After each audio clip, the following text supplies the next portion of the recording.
Welcome back stocks money में फिर से आपका दोस्तों बहुत बहुत स्वागत है। दोस्तों यहाँ हम एक सीरीज रन कर रहे हैं बेसिक टू एडवांस, जहां हम सीख रहे हैं स्टॉक मार्केट की बारीकी, कैसे हम स्टॉक मार्केट को सीखकर समझकर इन्वेस्ट करके पैसा कमा सकते हैं। अभी हम बात कर रहे हैं फंडामेंटल की, जो कि हमने लास्ट क्लास के अंदर काफ़ी चीज़ें डिस्कस भी कर ली हैं। हमने जो डिस्कस करा है दोस्तों, मार्केट कैपिटलाइजेशन डिस्कस कर लिया है, एंटरप्राइजेज कर लिया है, नंबर ऑफ शेयर डिस्कस कर लिया है। ठीक है, ये चीज़ें हमने समझ ली है। फेस वैल्यू भी हमने समझ लिया है, बुक वैल्यू भी समझ लिया है। आज का जो हमारा टॉपिक रहने वाला है PE, price to earning. PE की जो फुल फॉर्म है प्राइस टू अर्निंग है, जो कि बताती है कि कंपनी का शेयर महंगा है या सस्ता है, अंडर वैल्यू है या ओवरलोडेड है। ठीक है, ये चीज़ें हमें क्या बताती है? पी रेशियो बताता है। किसी भी कंपनी में निवेश करने से पहले हर इन्वेस्टर को उसके फंडामेंटल के बारे में जानना बहुत ज़रूरी होता है, जो कि मैं आपको वन बाय वन करके एक एक चीज़ें समझाते हुए चल रहा हूँ। सारी चीज़ें ये सारी चीज़ें आपको मार्केट में कोई भी नहीं समझाएगा, पूरे यूट्यूब चैनल पे इतनी बारीकी से कोई भी नहीं समझाएगा। आपको मोटा मोटा ट्रेड लेना, समझाना, कैसे ट्रेड करते हैं, कैसे बाय करते हैं, कैसे सेल करते हैं, वो चीज़ें बताएंगे, लेकिन बारीकी से आपको कोई भी नहीं समझाएगा। जो कि आपको यहाँ पे स्टॉक्स मनी यूट्यूब चैनल है, यूट्यूब चैनल का नाम है हमारा स्टॉक्स मनी पे आपको सर्च करना है और चैनल को सब्सक्राइब करना है, और सब्सक्राइब करके आपको यहाँ पे हर एक चीज़ सीखने को मिल रही है। अगर आपको कुछ सीखना है, स्किल सीखना है, अच्छी स्किल सीखना है, तो चैनल को सब्सक्राइब कीजिए और यहाँ पे कुछ ना कुछ सीखते रहिए। लाइफ में कुछ ना कुछ सीखते हुए रहना हमेशा बहुत ज़रूरी होता है, चाहे वो स्किल हो चाहे नॉलेज हो। मतलब नॉलेज, स्किल सीखोगे तो नॉलेज अपने आप आ जाएगी, तो कोई ना कोई स्किल सीखते रहना बहुत ज़रूरी है। ठीक है, आप डेली भी आप पे 15 से 20 मिनट का अपने आप को समय दोगे, 30 मिनट का अपने आप को समय दोगे, मैं गारंटी दे रहा हूँ आपको 1 से 2 महीने में आपके अंदर इतना कॉन्फिडेंस आ जाएगा ये सब चीज़ें समझकर, कि आपको ये लगेगा कि मैं 500, 800, 1000 रुपये तो घर बैठे, अगर मेरे पास में 10 से 20,000, 30,000 रुपये है और मार्केट में इन्वेस्ट करके डेली भी आप पे मैं इतना रिटर्न निकाल सकता हूँ, प्रॉफिट निकाल सकता हूँ। इतना कॉन्फिडेंस आपको अपने खुद पे भरोसा हो जाएगा। ठीक है, इतना मैं आपको गारंटी दे रहा हूं। ठीक है, लेकिन वो भरोसा, वो आपको ट्रस्ट कब बिल्डअप होगा? जब आप कुछ सीखोगे, समझोगे, नॉलेज लोगे। अगर विदाउट नॉलेज लेके आप काम करोगे तो जो कॉन्फिडेंस आप शुरू कर रहे हो ना, वो भी आपका खत्म हो जाएगा दोस्तों। ठीक है, तो सीखना बहुत जरूरी है। सेबी भी ये कहती है सोचकर समझकर इन्वेस्ट कर। मैं कह रहा हूं सोचकर समझकर इन्वेस्ट कर, लेकिन सीख कर इन्वेस्ट कर। ठीक है, तो दोस्तों हमने ये सारी चीजें समझ ली थी। ठीक है, तो आज हम समझ रहे हैं, क्या समझ रहे हैं? PE, price to earning. Price to earning क्या बताता है? प्राइस टू अर्निंग हमें बताता है कि कंपनी का शेयर कितना महंगा है या कितना सस्ता है, हमें उसमें इन्वेस्टमेंट करना चाहिए या नहीं करना चाहिए। पी रेशियो कितना हो तो कंपनी के लिए बेस्ट होता है। पी रेशियो अब कितने से ज़्यादा अबव हो जाता है तो वो महंगा शेयर हो जाता है, या नीचे रहता है तो कहां तक हमें उस पी रेशियो को, फंडामेंटल को देखना चाहिए कि हमारा पी रेशियो अंडर वैल्यू है, ओवरलोडेड है या खरीदने लायक है हमारा है, तो किस चीज़ पे हमें ये सब चीज़ें फाइंड आउट करें। तो दोस्तों ये होता है हमारा पी रेशियो। पी रेशियो को मैंने आपके लिए एक चार्ट पे डिफाइन भी कर रखा है मैंने। चलो चार्ट पर चलते हैं, हम समझते हैं पी रेशियो को। हम ये सारी चीज़ें समझते हुए चलेंगे वन बाय वन करके। ठीक है, तो पी रेशियो का हम देखते हैं दोस्तों। पी रेशियो, पी मैंने ये पूरा मेंशन कर रखा है आपके लिए। ठीक है, कि पी रेशियो क्या होता है दोस्तों? प्राइस टू अर्निंग, इसकी फुल फॉर्म होती है ये, आप नोट करते हुए चल सकते हो। प्राइस टू अर्निंग, ठीक है, क्या होती है? प्राइस टू अर्निंग, ये इसका फुल फॉर्म होती है। ठीक है, हम स्टेप बाय स्टेप समझते हुए चलेंगे, कोई जल्दबाजी नहीं है। नहीं आपको कहीं जाना है 15 से 20 मिनट, ना मुझे जाना है, हम स्टेप बाय स्टेप चीज़ों को, कॉन्सेप्ट को क्लियर करते हुए समझेंगे। ठीक है, प्राइस टू अर्निंग इसका फुल फॉर्म होती है कि प्राइस टू अर्निंग का रेशियो हम कैसे फाइंड आउट करें। ठीक है, अब इसका ये फॉर्मूला होता है दोस्तों, ये फॉर्मूला होता है मार्केट प्राइस पर शेयर। मार्केट प्राइस यानी कि किसी शेयर की प्राइस 300 रुपये है। ठीक है, अर्निंग पर शेयर, ईपीएस, अर्निंग पर शेयर।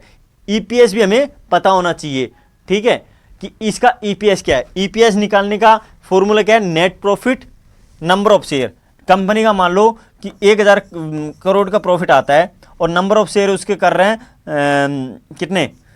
10,000। ठीक है, तो ये हमारा क्या आ गया?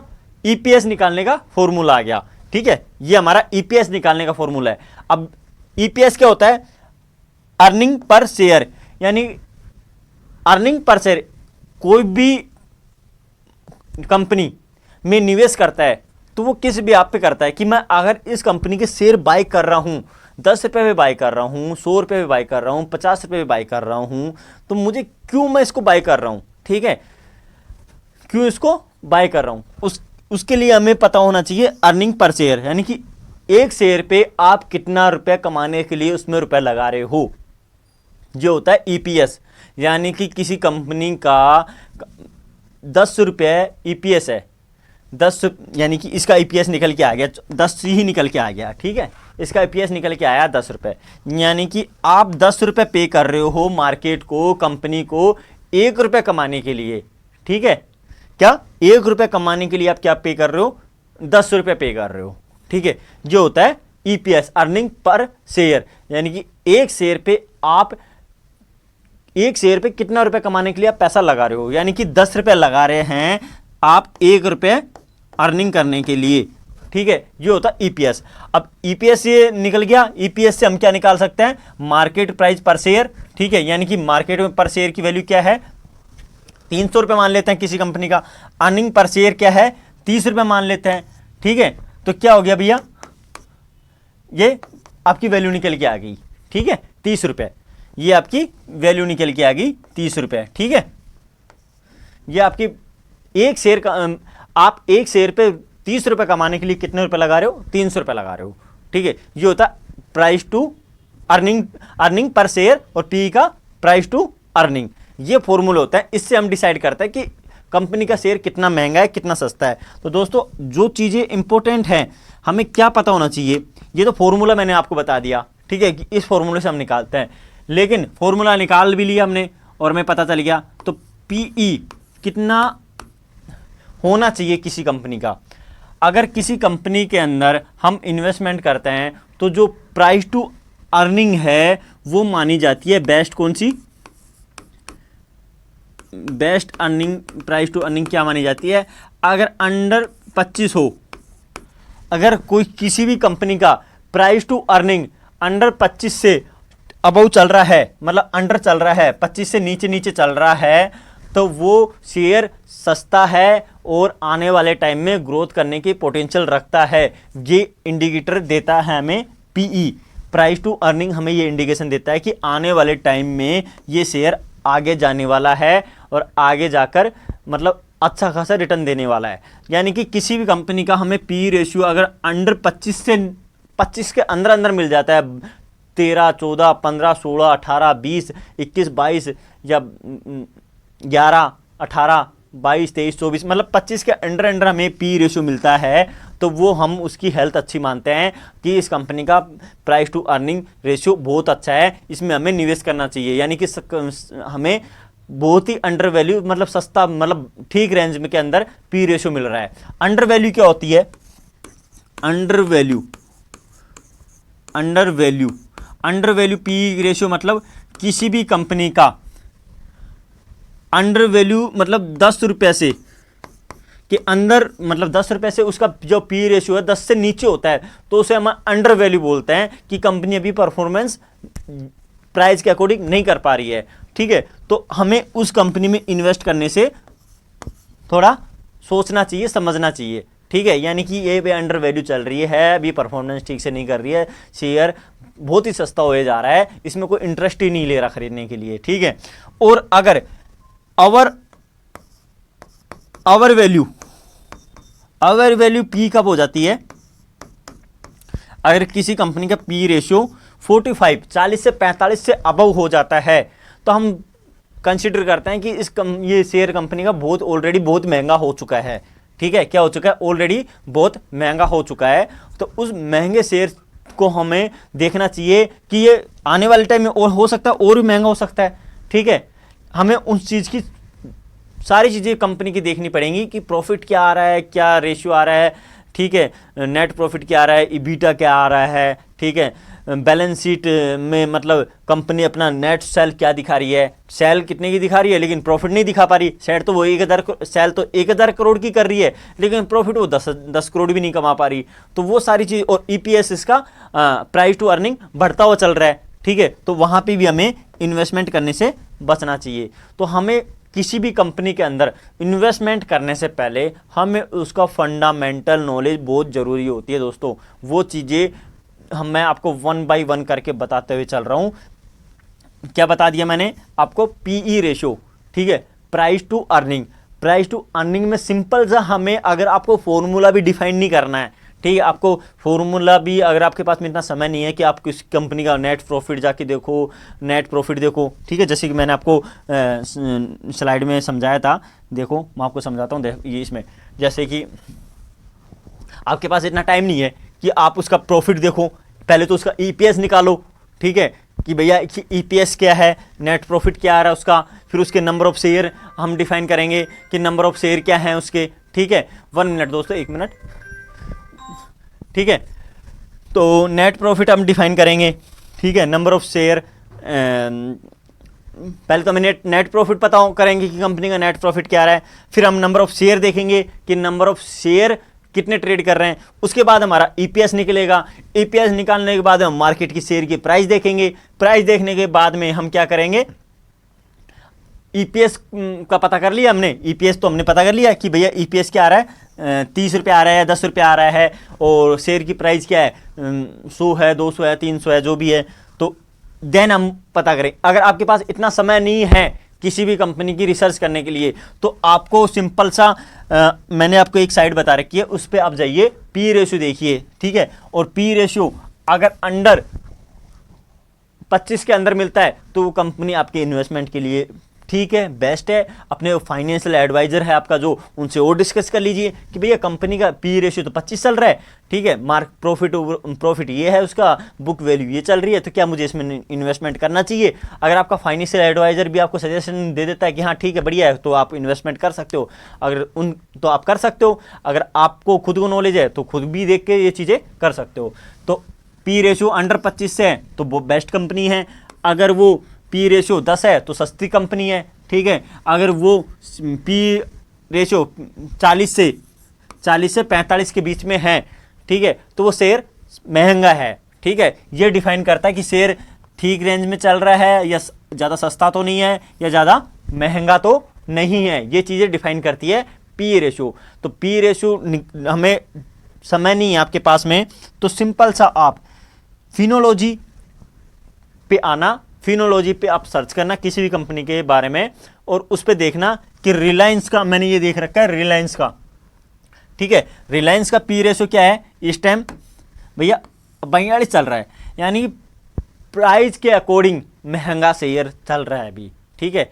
क्या हम ये कह सकते हैं कि भैया पी रेशियो इसका महंगा है, अभी अंडर ओवरलोडेड है, ठीक है। तो हो सकता है कि अभी हमें वेट करना चाहिए कि इसका पी रेशियो थोड़ा कम आए, डाउन आए, तो हम इन्वेस्टमेंट करें। अगर आपका फाइनेंशियल एडवाइजर और बाकी सारी चीज़ें देख लेता है, समझ लेता है, या आप भी देख ले, तो ये सारी चीज़ें इसकी मीन्स सारी चीज़ें मैंने आपको बताया, balance sheet, profit loss, cash flow कितना है, कॉर्पोरेशन एक्शन, ये सारी चीज़ें हम समझेंगे दोस्तों। ये एक फंडामेंटल बेसिक नॉलेज है जो कि हर एक इन्वेस्टर को मालूम होना चाहिए इन्वेस्टमेंट करने से पहले। तो ये सारी चीज़ें हमें, इन सारी चीज़ें समझेंगे और आगे बढ़ेंगे। तो ये होता है, ये चल रहा है रिलायंस का पी रेशियो, ठीक है। अगर हम बात करें किसका, दूसरी कंपनी सर्च कर लेते हैं, ठीक है। सिंपल से यहाँ पे सर्च आइकन पे आए, हमने सर्च कर लिया किसका, आईटीसी कर लेते हैं, ठीक है। आईटीसी जानते हो आईटीसी कंपनी क्या है? इंडिया के अंदर जो मार्केट कैप ले रखा है, अगर कोई कंपनी सबसे ज़्यादा सिगरेट बनाती है, अगर का मार्केट कैप है उसके पास में, तो आईटीसी के पास में है, ठीक है। आईटीसी कंपनी के जो प्रोडक्ट आते हैं, आशीर्वाद आटा आ गया, आशीर्वाद बेसन आ गया, जो कि आशीर्वाद आटा और बेसन हर घर में यूज होता है, ठीक है। सिगरेट है जो यही कंपनी मैन्युफैक्चरिंग करती है इंडिया के अंदर लार्जेस्ट स्केल पे, ठीक है। तो अब इसका देखते हैं, देखो बिल्कुल शेयर का प्राइस 421 चल रहा है दोस्तों। कितना चल रहा है? 421, ठीक है, टुडे हाई। और मार्केट कैप इसका ये है, एंटरप्राइजेज वैल्यू ये चल रही है इसकी, number of share 1252.78 crore trade कर रहे हैं मार्केट के अंदर, ठीक है। इसका हम बात कर रहे थे पी रेशियो का। रिलायंस का भी हमने देखा, क्या देखा था, पी 42 का था। लेकिन आईटीसी कंपनी का पी रेशियो क्या है भैया, परफेक्ट है, हमें इसमें इन्वेस्टमेंट करना चाहिए, ठीक है। इसके शेयर बाय करने चाहिए हमें जो प्राइस टू अर्निंग का रेशियो मिल रहा है, हमें बहुत ही परफेक्ट शानदार मिल रहा है दोस्तों, ठीक है। तो हमें इसके अंदर बाइंग करनी चाहिए वो आप अपने, मैं आपको बाय करने का सजेशन नहीं दे रहा हूँ। अगर आपका कोई फाइनेंशियल एडवाइजर है उससे आप डिस्कस कीजिए कि भैया आईटीसी कंपनी के बारे में आपकी क्या राय है, ठीक है, उनसे डिस्कस कीजिए। अगर आपका फाइनेंशियल एडवाइजर आपको गाइड करता है, समझ आता है, तो आप बिल्कुल शेयर खरीदिए, ठीक है। मेरे अकॉर्डिंग तो, मेरे फंडामेंटल के अकॉर्डिंग तो पी रेशियो परफेक्ट बैठ रहा है भाई, ठीक है। यहाँ पे अगर मैं हूँगा तो मैं यहाँ में आईटीसी का शेयर डेफिनेटली बाय करूँगा, ठीक है। वो आपको सीखकर समझकर इन्वेस्ट करना है, ठीक है। तो आपको सीखना बहुत जरूरी है दोस्तों मार्केट में के अंदर। बिना सीखे काम करोगे तो नुकसान हो सकता है मार्केट के अंदर। तो दोस्तों पी रेशियो मैंने आपको बताया। चलो आपको और दूसरी कंपनी का दिखाता हूँ। हम दूसरी कंपनी ले लेते हैं, अशोक लीलैंड ले लेते हैं, ऑटो सेक्टर कंपनी है, ठीक है। अशोक लीलैंड सर्च करते हैं, 1 मिनट, ESHOK, अशोक लीलैंड आ गई, ठीक है। अशोक लीलैंड का पी रेशियो देखो दोस्तों, इसका भी बहुत ही परफेक्ट चल रहा है। यानी कि आने वाले टाइम में शेयर क्या करने वाला है, ग्रोथ करने वाला है, आगे चलने वाला है ग्रोथ शेयर, ठीक है। तो हमें क्या करना चाहिए दोस्तों, यहाँ पे मेरे अकॉर्डिंग तो, फंडामेंटल के अकॉर्डिंग तो यहाँ पे पी रेशियो इसका भी परफेक्ट बैठ रहा है। तो हमें यहाँ पे ये सारी चीज़ें हमें मालूम होना चाहिए, हमें पता होंगी। अब मैं इसमें आंख बंद करके इन्वेस्टमेंट कर सकता हूँ, ठीक है। मुझे मालूम है कि इसका ईपीएस भी परफेक्ट चल रहा है, पी रेशियो भी अच्छा चल रहा है, ठीक है। फेस वैल्यू भी मेरे अकॉर्डिंग ठीक है, ठीक है। फेस वैल्यू थोड़ी सस्ती है इसकी, ठीक है। बुक वैल्यू मतलब, और कंपनी के पास में कैश भी पड़ा है रुपए, तो ये सारी चीज़ें मेरे अकॉर्डिंग तो परफेक्ट है। अगर मैं होऊंगा यहाँ पे तो मैं इन्वेस्टमेंट के ब्याह पे इसमें अशोक लीलैंड को भी बाय कर लूँगा, ठीक है। बाकी आप अपने फाइनेंशियल एडवाइजर से डिस्कस कीजिए और सीखिए, ठीक है। सीखने के लिए मैं आपको सिखा रहा हूँ। अगर आपको भी सीखना है, अच्छे से समझना है, तो वीडियो को आप देखते रहिए और चैनल को सब्सक्राइब कीजिए। हर एक रोज़ आपको वीडियो का अपडेट मिले सब्सक्राइब करने से, जिससे आप यहाँ पे कुछ ना कुछ सीख सको दोस्तों। तो ये मैं आपको एज ए फ्रेंडली बिहेवियर में बता रहा हूँ, एज ए फ्रेंड बता रहा हूँ, एज ए दोस्त बता रहा हूँ, एज ए बड़े भाई छोटे भाई की तरह आपको बता रहा हूँ कि लाइफ में कुछ ना कुछ स्किल सीखना बहुत ज़रूरी है, जो कि मैं आपको सिखा रहा हूँ। आज हमने डिस्कस किया पी रेशियो का, ठीक है। कल हम नेक्स्ट टॉपिक में नेक्स्ट चीज़ डिस्कस करेंगे, प्राइस टू बुक, ठीक है। कैश क्या होता है, डिविडेंड यील्ड क्या होती है, प्रोमोटर होल्डिंग क्या होती है, डेप्ट क्या होता है, इन सब चीज़ों के बारे में हम नेक्स्ट क्लास के अंदर डिस्कस करेंगे। तो दोस्तों हैप्पी ट्रेडिंग, हैप्पी इन्वेस्टिंग।